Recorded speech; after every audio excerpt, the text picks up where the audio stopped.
Rose, em Santana do Cariri. Meu esposo trabalhou durante um período de 12 meses de carteira assinada. Em 2020 foi demitido. Por quanto tempo, professor Paulo Bacelar, o meu esposo se mantém segurado e o que ele deve fazer para continuar nessa condição de segurado e garantir a aposentadoria? Ó, Luciano, as regras de manutenção da qualidade segurada são simples. Se você tem mais de 10 anos de contribuição sem a perda da qualidade, sem nunca ter parado de contribuir, no caso dele, tem 12 anos, e ele recebeu seguro-desemprego, ele vai ser mantida a qualidade segurada dele por 3 anos, ou seja, 36 meses. Se ele não recebeu o seguro-desemprego, foi demitido por justa causa, por exemplo, ou pediu demissão, ele vai ter direito apenas a 24 meses, 2 anos. Então, no caso dele, que já trabalhou mais de 10 anos, que tenha recebido seguro, ele mantém aí por 3 anos a condição dele de segurado. Após esses 3 anos, ele deixa de ser segurado. Então, ele deve contribuir como autônomo, caso ele não arranje outro emprego. Carlos Alberto, do município de Terra Nova. Onde é que fica Terra Nova, professor Paulo Bacelar? Na Bahia, aprender. Na Bahia? Na Bahia, também você lendo a pergunta aí não tem sentido, né? Eu sei do Ceará, doutor. Onde é que fica Terra Nova? Em qual região do interior da Bahia? Não sei, doutor. Aí não sei. E é baiano ele, baiano, olha. É baiano. Eu conheço mais o Ceará do que a Bahia, senhor. Seja bem-vindo, professor Paulo Bacelar. Pergunta do Carlos Alberto. Tenho 47 anos, sou pedreiro, portador de 3 hérnias de disco, há 4 anos que tento um auxílio-doença, já fiz a perícia judicial em julho de 2022, ainda não tive nenhuma resposta. É normal essa demora? Olha, é como eu disse, auxílio-doença, na justiça, ela não é para ter tanta demora. Ele fez a perícia em julho, né? Então já era para ter tido realmente uma resposta. Você deve procurar, Carlos, você deve procurar o seu advogado para ver em que fase está o processo, se teve um recurso, se ainda o médico que fez a perícia ainda não juntou o laudo, ou se já juntou o laudo e o juiz ainda não sentenciou, não decidiu. Então o advogado deve correr atrás, ligar para a vara, mandar petições pedindo a celeridade desse processo, porque desde julho de 2022, fazendo perícia, já era para ter saído o resultado. Dúvida do Marcelo Monteiro em Aracati. Antes tem a Maria em Umirim, cidade que o professor Paulo Bacelar fez referência, dizendo que fica ali pertinho de Apuiarés, de Pentecoste, General Sampaio. Umirim? Umirim. Ah, porque eu estava confundindo com o Mari. Aí, ó, e conhece o Ceará. Maria em Umirim. Meu pai vai fazer 60 anos de idade e tem 25 anos de contribuição. Já podemos dar entrada no pedido de aposentadoria? Não, ainda não. 60 anos de idade para homem não se aposenta, somente com 65. Se ele já tivesse mais de 35 anos de contribuição, poderíamos ver alguma regra de transição para ele. Mas com essa idade e esse tempo, não. Somente com 65 anos de idade. Agora sim, a dúvida do Marcelo Monteiro em Aracati. Sou funcionário público efetivo e agora sofri um infarte. Fiz 2 catéter e tenho 25 anos de idade. Já posso dar entrada na minha aposentadoria? Aqui é o seguinte, ele não disse se são 25 anos de idade, professor Paulo Bacelar, ou a idade dele são 25 anos de atividades no serviço público ou 25 anos de idade. Mas mesmo que fosse, né, ele teria que demonstrar aqui a idade. Exatamente a idade, eu acho que deve ser 25 anos de serviço público, Zanon, porque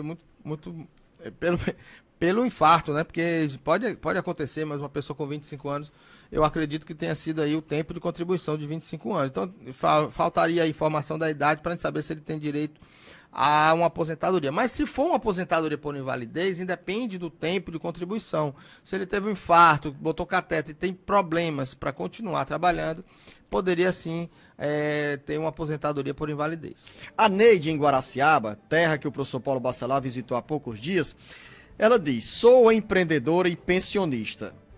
Eu, como pensionista, posso abrir um MEI, microempresa individual, para mim, sem que eu venha perder minha pensão? Olha, Luciano, muito medo, né, das pessoas perderem seus benefícios. Então, não tem problema. Você pode contribuir, você como pensionista se qualifica como dependente de um segurado. E você, como segurada, vai contribuir com as suas contribuições e ter a sua aposentadoria. São 2 coisas diferentes. Então, você pode fazer aí a sua inscrição como MEI e continuar contribuindo para a Previdência. Estão dizendo aqui que eu falo pouco, professor Paulo Bacelar, sobre a linha que os ouvintes podem encontrar para mandar pergunta. Então, anote aí, bem devagarinho, Marcos Furlan, 085 9 9273-4353. Cândido, em Itapajé. Passei por Itapajé nesta semana, a caminho da região norte do Ceará. Tenho 64 anos de idade e 6 meses. Quando vou me aposentar? Estou no saque aniversário e eu me aposentando. Recebo meu FGTS? Estou trabalhando e minha empresa está com mais de 2 anos que não deposita meu FGTS. Olha aí, professor Paulo Bacelar. 2 ou 3 respostas aqui para o Cândido em Itapajé. Toda pessoa que se aposenta, ela tem direito ao saque do FGTS. O INSS manda uma carta para a pessoa com o kit, né, que é para pagamento do FGTS ou PIS. Então ela leva essa carta na Caixa Econômica e saca o FGTS que está depositado lá. Sobre o FGTS que não está sendo depositado pela empresa, ela teria que entrar com ação na Justiça para receber esses valores que a empresa não depositou. E na Justiça do Trabalho. E com 64 anos e 6 meses, eu acho que de idade, ela só vai se aposentar. Ele, no caso, o Cândido. Ele só vai se aposentar se tiver mais de 35 anos de contribuição. Se não tiver mais de 35 anos de contribuição, tem que ter 65 anos de idade para poder ter direito à aposentadoria. Então, Cândido, não se apavore. Você já deve ter muito mais de 15 anos de contribuição. Mas a dica do professor Paulo Bacelar, se nesse momento você tem 35 anos de contribuição, 64 anos e 6 meses, pode pedir a aposentadoria. Eu entendi assim. Bem, 35 fechado ainda não dá. Por quê? Aliás, poderia até dar, mas analisando as regras de transição. Hoje, Luciano, em 2023, a primeira regra de transição, que é a transição de pontos, ele precisa ter 100 pontos. Então, 64 com 35 daria 99,5. Não teria direito à aposentadoria por pontos. Mas tem a aposentadoria por idade mínima. A gente aqui olha na hora, Luciano. A idade mínima seria de 63 anos de idade com 35 de contribuição. Então, a regra de transição número 2, ele já teria direito se ele tivesse fechado os 35 anos de contribuição. Então, a regra de transição número 2, ele se aposenta sem precisar dos 65 anos de idade. Bastaria ter 63 anos de idade com 35 anos de contribuição. Isso serve para todos os ouvintes que estão nessa condição, né? As regras de transição da reforma. Agora, se o Cândido em Itapajé tem os 15 anos de contribuição ou mais... Aí, se ele não tiver os 35, aí tem que esperar os 65 de idade, falta 6 meses apenas. Tá bem pertinho, esquenta o café, Cândido. Jaqueline, olha aí, voltando a Puiarés. Minha mãe tem 54 anos de idade, mais 25 anos de contribuição, paga sindicato e tem provas. Ela, nesse momento, está recebendo auxílio-doença. Com quantos anos ela pode pedir a aposentadoria? São duas situações, professor Paulo Bacelar. Zenão, antes de falar com a Jaqueline, a Puiarés, que é a terra aí da nossa família Alves, né? Eu queria falar aqui do Cândido ainda. Veja bem, se ele daqui a 6 meses tiver 35 anos e fizesse 100 pontos... Tendo 65 anos de idade? Ele teria duas regras. Uma da regra nova, com a aposentadoria depois da reforma, e outra com a regra de transição, que ainda com regras anteriores à reforma. E aí é que está a questão do conhecimento. Precisa ver qual é mais vantajosa para você pedir a melhor. Porque de acordo com uma ou com outra, precisa fazer cálculo. Então, todas as pessoas precisam saber calcular ou fazer um cálculo com algum especialista para saber qual regra é melhor. Porque às vezes você tem 2 ou 3 regras que tem direito, mas você tem direito à melhor regra. Então, você tem que ver se o INSS vai te dar a melhor regra. Então, nesse caso, ele teria duas condições. Uma pela regra nova, depois da reforma, e uma aposentadoria com a regra anterior, que tem um cálculo melhor do que depois da reforma. Então, essas pessoas precisam estar atentas a isso. E agora a resposta para a Jaqueline em Apuiaré. 54 anos de idade, 25 anos de contribuição, paga sindicato e tem provas. E ela está recebendo auxílio-doença. Com quantos anos ela pode pedir a aposentadoria? O trabalhador rural, o segurado especial, ele não se aposenta por tempo de contribuição. Ele tem uma contribuição indireta. Então, é pela atividade dele que ele se aposenta. Então, não tem 25 anos de contribuição. Só corrigindo a questão técnica.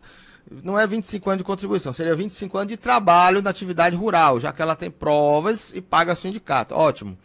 Mas, se ela tiver um auxílio-doença e passar até os 55 anos de idade, que a mulher se aposenta aos 55, ela vai estar incapaz de trabalhar. Então, esse tempo de auxílio-doença, ele não conta para aposentadoria. Então, ela teria que voltar a trabalhar após o auxílio-doença, para na data dos 55 anos de idade ela estar exercendo atividade rural e ela poder se aposentar na agricultura. Se ela estiver recebendo auxílio-doença, ela teria que esperar mais um pouco. Quero que você acompanhe com atenção, professor Paulo Bacelar, essa pergunta do Wendel em Canindé, nos acompanhando pela FM Agora 89.5.